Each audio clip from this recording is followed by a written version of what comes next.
شكرا لك ذاكر. نذكر انه الزوز فرق في مرتبه ممتازه في مرحله الاياب الى حد الان، هما اللي عندهم الصداره 5 انتصارات والتعادل. الزوز فرق الاتحاد في المركز الثامن حاليا برصيد 23 نقطه مع الجي اس كا بعد 6 انتصارات 5 تعادلات و8 هزائم، والترجي المتصدر ب 46 نقطه 14 انتصار 4 تعادلات وهزيمه وحيده. كانت في مباراه في مرحله الذهاب حبيب اكيد اليوم مباراه بين زوز فرق اللي عندهم كيف ما قلنا افضل النتائج في مرحله الاياب. خلينا نستناو مباراه باش تكون مشوقه في ملعب بن جنال. مرحبا بك شهير، ومرحبا بكل مشاهدي القناه الوطنيه الاولى. مباراه قمه لقاءات الجوله 20 ستنطلق بعد قليل بصافره الحكم نضال الطيف. مباراه كبيره ومهمه للفريقين، للترجي من اجل تاكيد الصداره والاتحاد الرياضي المناسيري من اجل تاكيد سلسله النتائج الايجابيه. عندهم 16 نقطه في مرحله الاياب. الترجي والمناسير هما صاحبي الصداره في مرحله الاياب، ولكن في مجموع الذهاب والاياب لحدود الجوله 20 الترجي في الصداره عنده 46 نقطه. نمر لتشكيله الفريقين. نبداو بالضيوف. 19 في المرمى رامي جريدي على اليمين، 24 ايهاب المباركي، 20 على اليسار ايمن بن محمود ثنائي المحور، 5 القائد شمس الدين الذويدي ومعاه 3 ايمن محمود، قدامهم الكاميروني فرانك كوم، ايضا 25 غيلال الشعلاني، 18 سعد بقير، 10 الجزائري يوسف البليلي، 13 متميز رائد الفاده، 11 طه ياسين الخنيسي وجونيور لوكوزا. هذه تشكيله الترجي وانطلاقه المباراه. شهير عندك تشكيله الاتحاد الرياضي المنستيري. والاتحاد المنستيري دون تغييرات. الرهان في هذه المباراة رائد الفادة ينفذ الكرة، ترجع وأول الكرات وأول الفرص كانت من نصيب الترجي الرياضي التونسي. انتظرنا للدقيقة الرابعة كي نشاهد أول فرصة، كانت إذا ثاني أفضل خط هجوم. هذه كرة الاتحاد الرياضي المنستيري وجه لوجه، شنو باش يعمل علي العامري، مازال اختار الدفاع الترجي الرياضي التونسي، سددوا أول الكرات ورامي جريدي يخرج الكرة ضربة ركنية، ترجع لإلياس الجلاسي يسدد ولكن تضرب المدافعين. شوف الإعادة، ترجع إلياس الجلاسي. وفي المقابل الاتحاد المنستيري ب9 انتصارات فقط على الترجي. هذه كرة في منطقة الجزاء تخرج من الدفاع، كانت كرة لحامل القميص 10 ياسين العمري في منطقة الجزاء، وتدخل للملعب التونسي والجمعية البطن. ترجع الكرة والتوزيعة مجلاسي، ترجع من رامي الجريدي رجع كرة، يمشي الاتحاد المنستيري.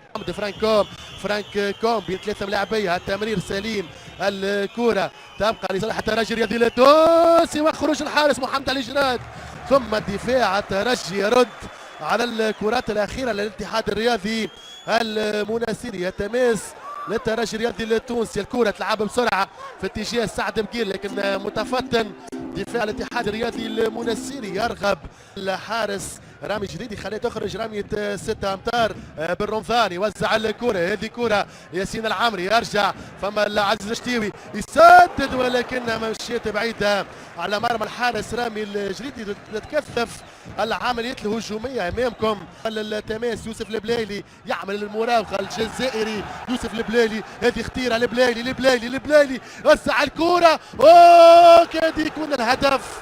الخنيسي فات عليه هدف رقم 11 في البطولة الرئيسية.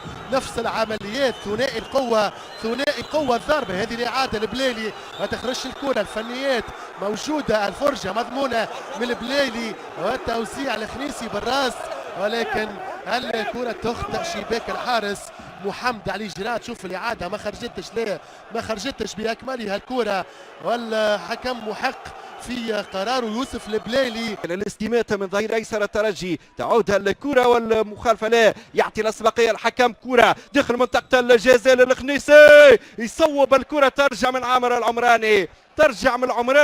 الارتماء في الوقت المناسب من عامر العمراني. كرة طويلة يقطعها ايمن محمد، ممتازة فنيا ومردود مثالي الى حد الان. الكره هذه كره الترجي التونسي، وكالعاده يخرج الحارس محمد علي جراد.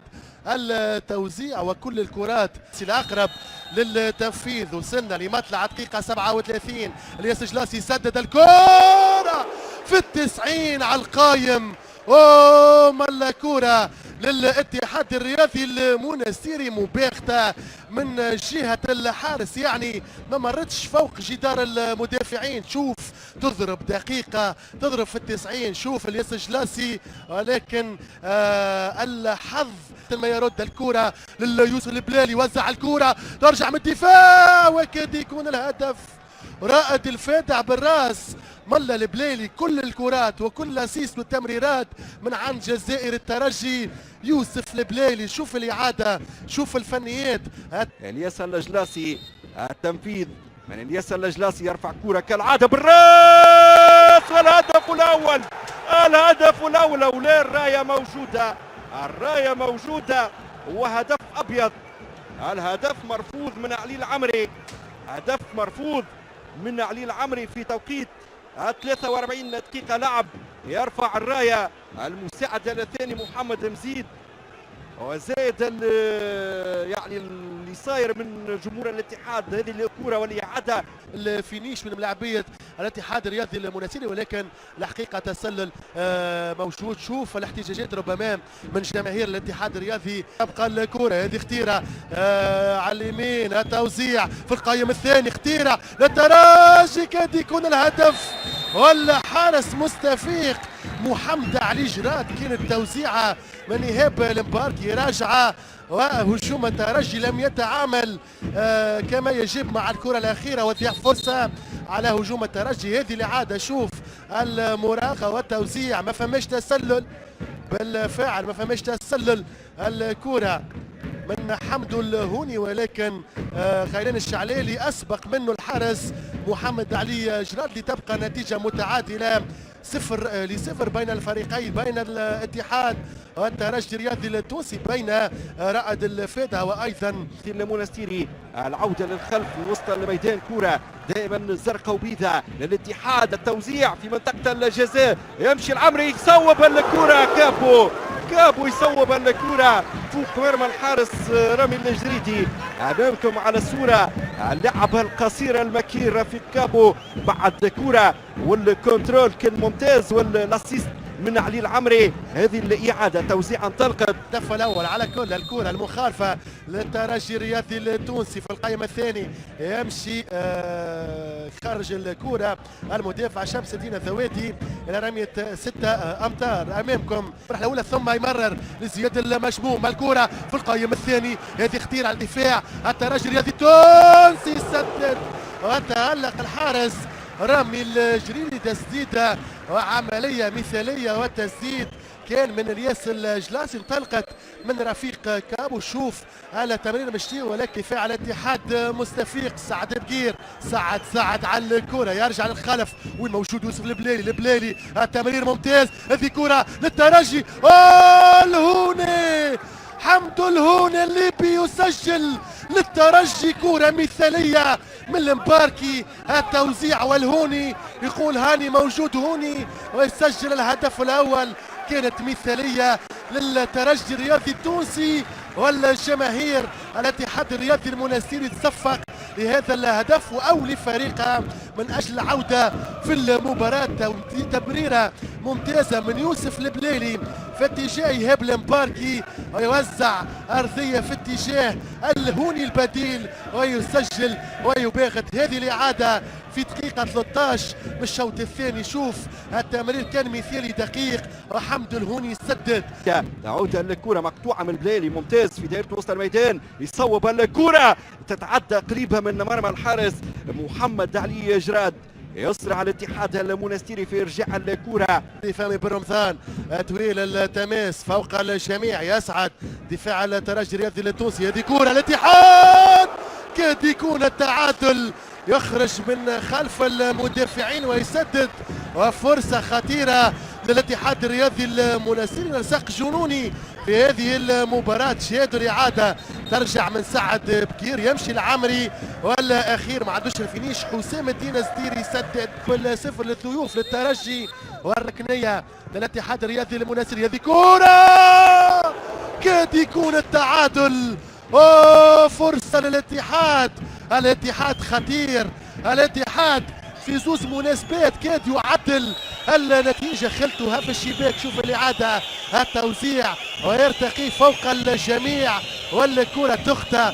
كانت التنفيذ زوز على الكرة، أجلاسي في الأخير يوزع في القائم الثاني وباليد يلمس الكرة باليد ومخالفة في منطقة 18 لصالح الترجي الشهير. 1-0 زوز تغييرات للترجي والاتحاد هو ضاغط في الدقائق الأخيرة. وهذه الإعادة للقطة أخيرة ولا مخالفة ولمس الكرة باليد من فهمي بن رمضان في منطقة الجزاء والإنذار على ما يبدو الورقة الحمراء. فهمي بن رمضان بالفعل عنده الورقة الصفراء الأولى، ياخذ الورقة الصفراء الثانية والورقة الحمراء لفهمي بن رمضان من جانب الاتحاد الرياضي المنستيري. أمامكم على الصورة كانت المخالفة الأخيرة، عنده في رصيده إنذار، لمس الكرة في منطقة الجزاء باليد وورقة صفراء لمدافع الاتحاد الرياضي المنستيري. الثالثة هذا الموسم للاتحاد. تتنفذ كرة المخالفة بسرعة، يمشي الهوني للتغطية، ترجع الكرة في منطقة الجزاء، يقول الحكم غير موجودة المخالفة، غير موجودة المخالفة بإشارة من حكم المباراة نضال الطيف. الحكم نضال الطيف في لقطة أخيرة كان قريب يقول غير موجودة ضربة الجزاء، والكرة كانت في منطقة الجزاء لصالح الاتحاد المنستيري. هذه الإعادة يتعدى اللاعب يضرب في أيمن بن محمد ياسين العمري. هذه الإعادة من أقرب زاوية من كل الزوايا تشوفوا الكرة الأخيرة، يضرب في أيمن بن محمد، فيها ما فيهاش أكيد. الأخصائيين ممكن يحكموا أكثر على الكرة وعلى ضربة جزاء موجودة وإلا لا لصالح الاتحاد المنستيري، لكن اللي صاير حاليا على أرضية الميدان يخلي المباراة مرة أخرى تتوقف ويخلي الحكم نضال الطيف مرة أخرى يؤمر كل جزاء من جانب الاتحاد الرياضي المنستيري ومدربه الأسعد الدريدي. هذه اللقطة مرة أخرى، هذه الإعادة يتعدى اللاعب البليلي في التنفيذ، يعطي إشارة اللاعب يوسف البليلي، يرفع الكرة والتدخل من دفاع الاتحاد المنستيري، ترجع للتماس لبن محمد مرة أخرى، يتعدى يحاول يدخل منطقة الجزاء يوسف البليلي. البليلي شو يعمل بالكرة؟ مازال محافظ عليها، كرة للحارس المرة هذه، كرة أقرب للحارس محمد علي جراد، يعطي الإشارة لنضال الطيف. الياس الجلاسي يلعب الكرة، التدخل من رامي جريدي، التدخل بعد كرة ياسين العمري، ارجع كرة كان ممكن فيها الهجوم المعاكس وتدخل الياس الجلاسي، يتيح لعب الترجي امامكم على الصورة.